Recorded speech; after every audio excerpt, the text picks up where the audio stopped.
By the time Cicero returned from exile, in the autumn of 57 BC, Rome was in complete anarchy. A war between rival gang leaders, Publius Clodius and Titus Annius Milo, was being waged in the streets, disrupting Senate business whenever possible. A grain shortage, the result of Clodius's law making the grain dole-free, was causing widespread panic.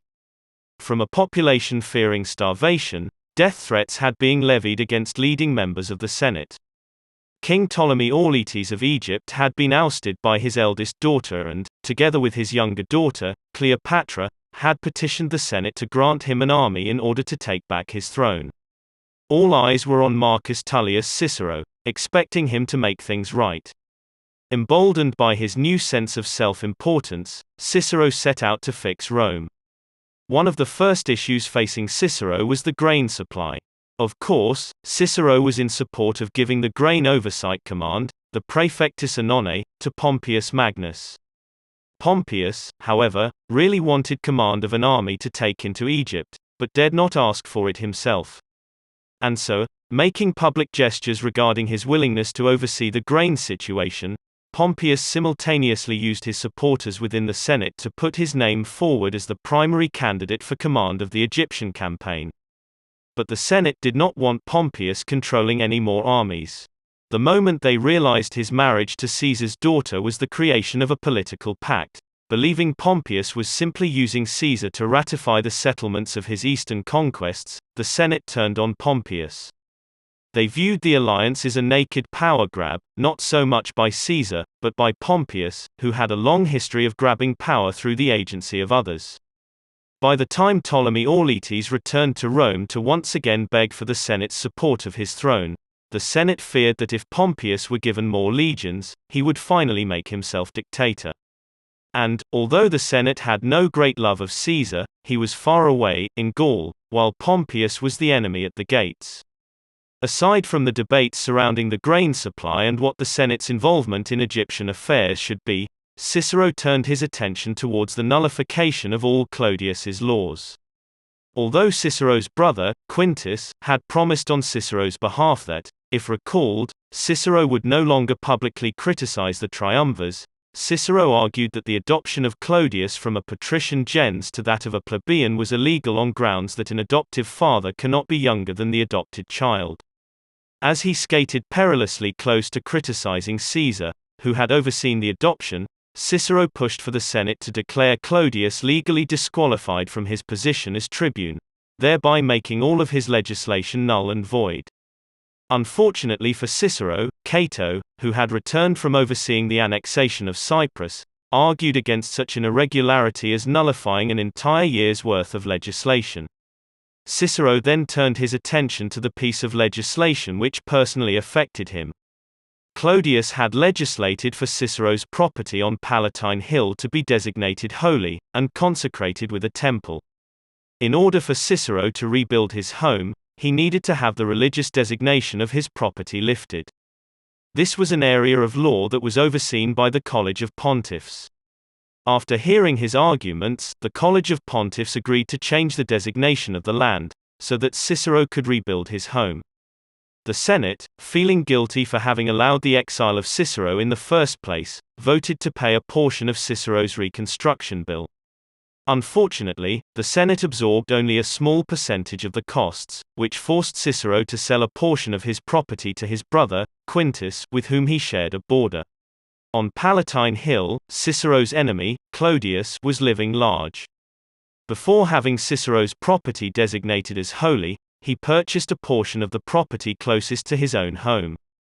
Clodius then made an offer to purchase the villa belonging to the neighbor who lived between Cicero and Clodius, a man named Caius. When Caius refused to sell, Clodius threatened to wall his home in as he stretched the portico of his own villa across Caius's home, and onto the property previously owned by Cicero. Threatened with the complete deprivation of sunlight for his home and gardens, Caius capitulated. After annexing the villa of Caius, Clodius then expanded his portico in the other direction, across the villa of his sister, Clodia Quinta, the former wife of Lucullus. Palatine Hill, given Clodius's grand renovations, was quickly taking on the appearance of a palace, having a 300-foot portico which overlooked the Forum Romanum, a central entrance for all, and private suites of rooms for those who could afford to live within. But, rebuilding Cicero's home was not part of Clodius's master vision for the Palatine. Infuriated by the nullification of his law regarding the property, Clodius and his gang not only attacked the construction workers attempting to rebuild Cicero's house, but went so far as to set the home of Quintus Cicero on fire. Clodius's actions prompted further retaliatory response from Milo and his gang of gladiators. With another increase in violence caused by the warring gangs, elections for the upcoming 56 BC year were pushed almost to the end of 57 BC. However, when they were finally held, Clodius won election as aedile, proving that he still had the people on his side despite the opposition he received from Milo. Not long after the new consuls, Lentulus Marcellinus and Lucius Marcius Philippus, took office in 56 BC, Titus Annius Milo brought Clodius to court for his role in creating public violence. We do not know if he was charged in regards to the delayed elections, or if for his actions in burning down the home of Cicero's brother, but, once again, Publius Clodius, through a mixture of intimidation and heavy bribes, was acquitted of the charge. In response, Clodius turned around and charged Milo in the courts for the same offense, public violence. Pompeius Magnus, along with a good majority of the Senate, rushed to Milo's defense. At Milo's trial, senators spoke on behalf of the man who had kept them as protected as possible from the gangs of Clodius. When Pompeius took the stand, Clodius, knowing Pompeius's popularity would win the day for Milo, signaled his supporters to drown him out with chants. Clodius's supporters, subscribing to Clodius's claims that Pompeius had manufactured the grain emergency with hopes of leading an army into Egypt, shouted Pompeius down with accusations of starving Romans in exchange for a command that should, instead, go to Marcus Licinius Crassus. Milo's trial ended in violence. Clodius's supporters ran wild, dragging Pompeius Magnus from the podium. And, though he was injured, Pompeius managed to escape with his life. Clodius's efforts failed to secure a conviction against Milo, forcing him to drop the case altogether. But, in the chaos, Clodius's supporter had been identified. Around this same time, Crassus began making speeches within the Senate, lobbying for command of a military excursion into Egypt. However, when Crassus failed to bring the Senate around to his way of thinking, he used one of his agents, who happened to be a pontiff, to locate an obscure passage in the Sibylline books which was a guarantee against Pompeius seizing the opportunity. The passage was interpreted as a divine warning against Roman military intervention in Egypt. The Senate voted accordingly. Cicero, however, could now see that the triumvirate was crumbling. If Clodius had initially worked for Caesar, he was now being funded by Crassus. Perhaps he worked for Crassus all along, and it was Crassus who had compelled Caesar to grant the dispensation for Clodius's adoption. After all, Caesar was also financed by Crassus, and until such time as he could pay him back, owed Crassus certain loyalties. The handwriting was on the wall. Caesar was growing more powerful in Gaul. Crassus and Pompeius, through the agency of Clodius and Milo, had created their own personal armies. Cicero, possibly hoping to reconcile Pompeius to the Senate, chose this time to address Caesar's Lex Agraria Campania. This was the land in Campania which Caesar, at first, exempted from his agrarian law, reneging on the exemption before the end of his 59 BC consulship. In the face of an economic grain crisis, the Senate likely turned to this piece of legislation in response to the loss of state income previously provided by the land in Campania.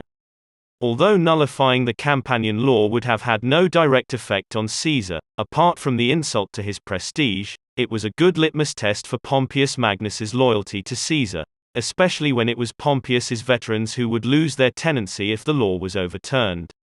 Despite a warning from his brother, Quintus, to not take any stance on the Campania law until Caesar returned to Rome, Cicero broached the subject, launching senatorial attacks on Caesar.